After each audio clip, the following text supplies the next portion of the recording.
O Senhor plantou uma vinha com amor, dela cuidou, esperou que desse uvas boas, uvas bravas, dela brotou. Que mais podia eu fazer? Assim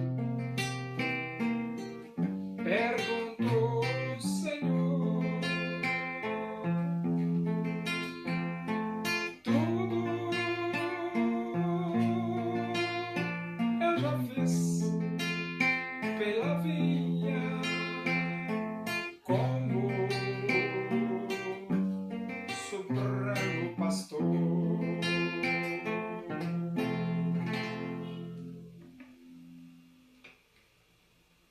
Vamos abrir a Bíblia Sagrada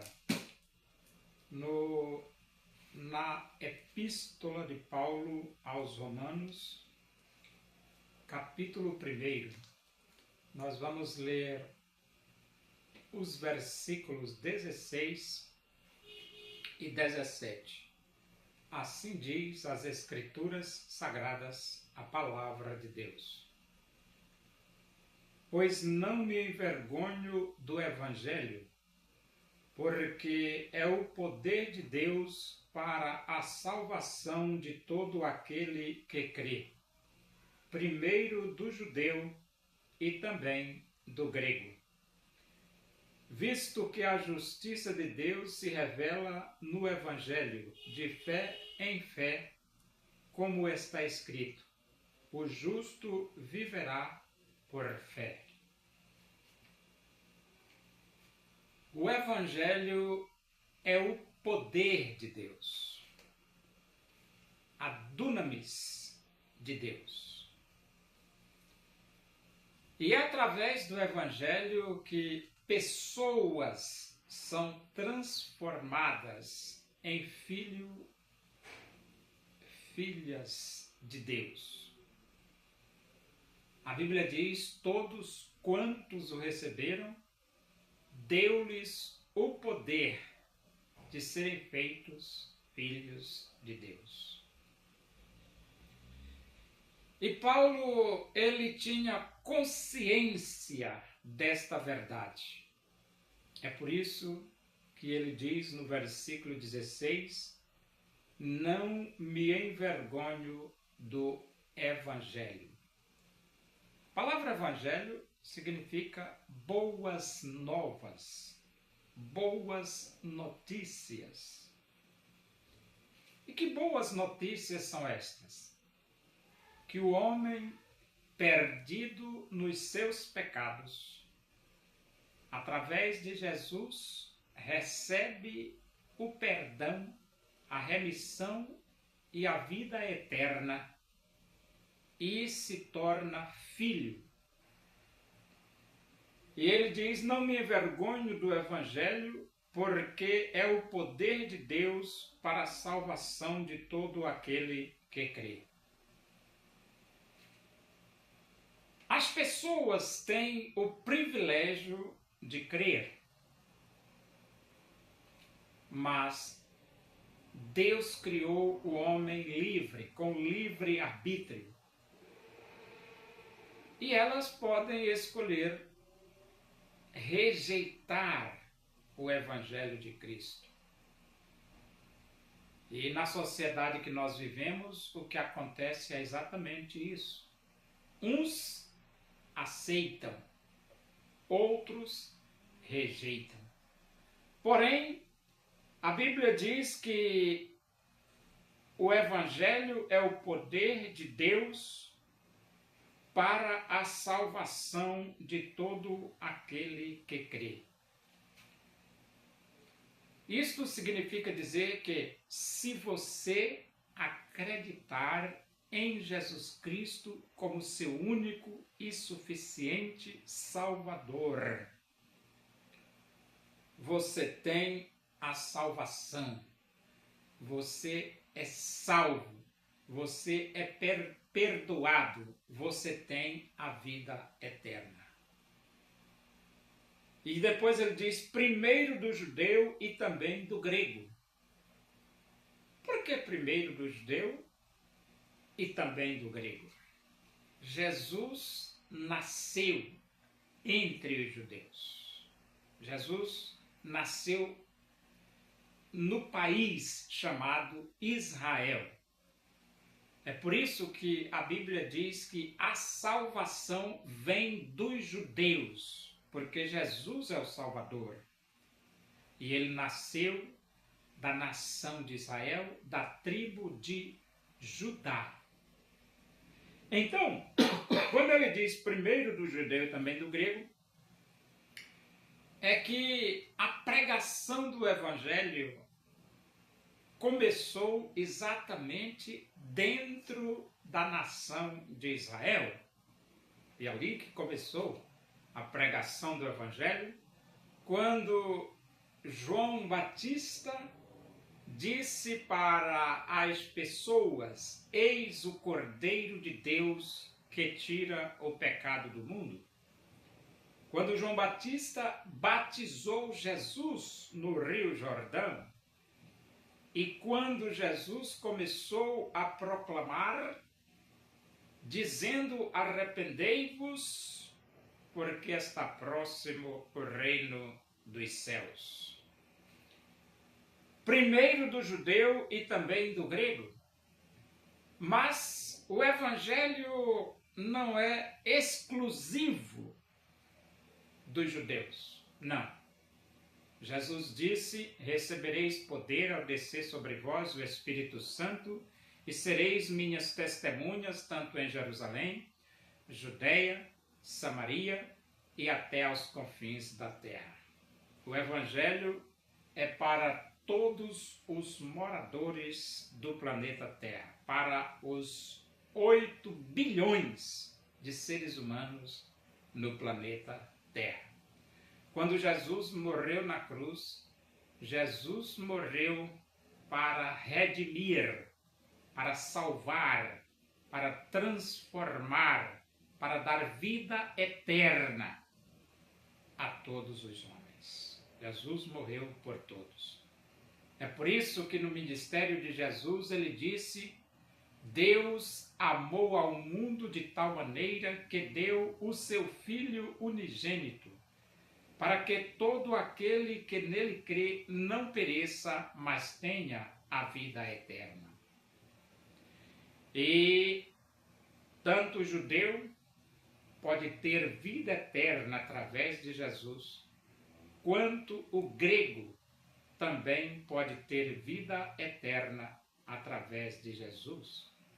E também os moradores do planeta, que se voltarem para Jesus em verdadeiro arrependimento, aceitando Jesus como Salvador, também têm vida eterna através de Jesus. E no versículo 17 ele diz, visto que a justiça de Deus se revela no Evangelho. Por que a justiça de Deus se revela no Evangelho?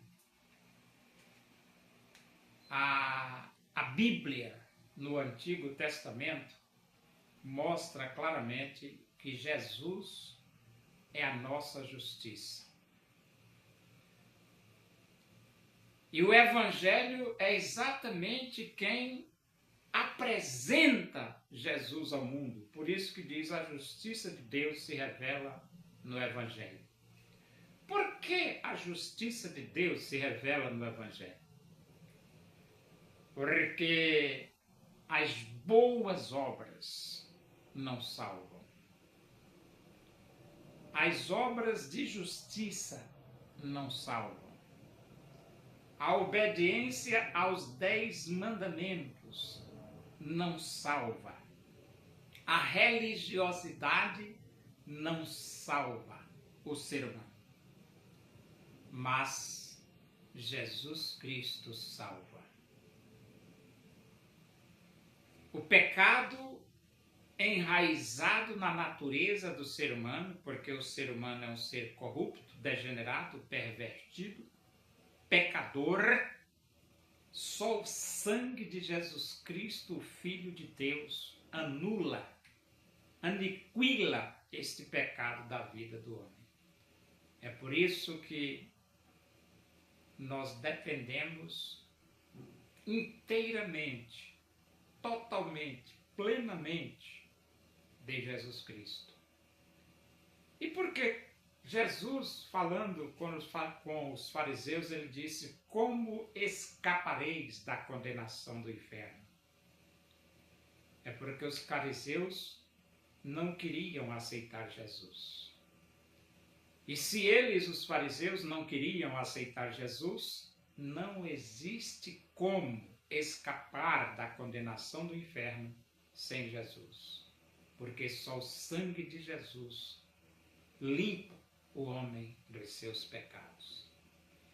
E quando o escritor aos Hebreus disse: como escaparemos nós se negligenciarmos tão grande salvação?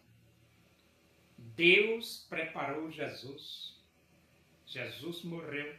Jesus foi sepultado. Jesus ressuscitou.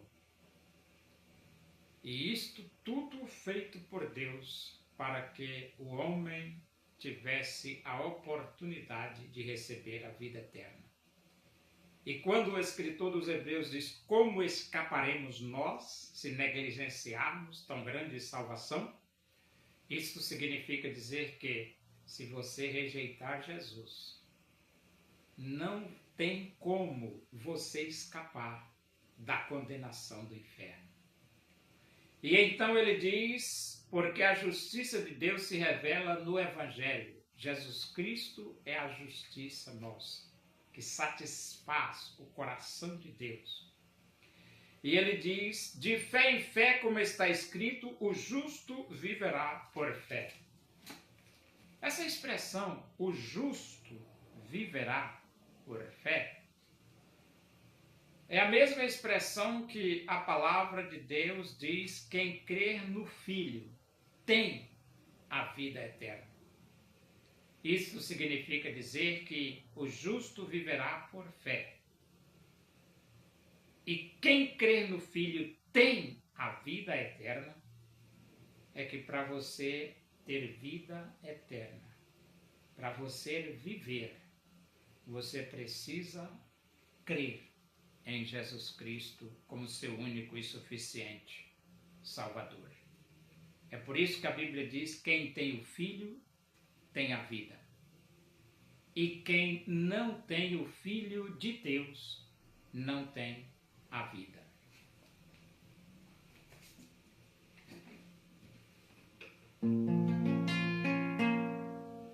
Muitos tinham dinheiro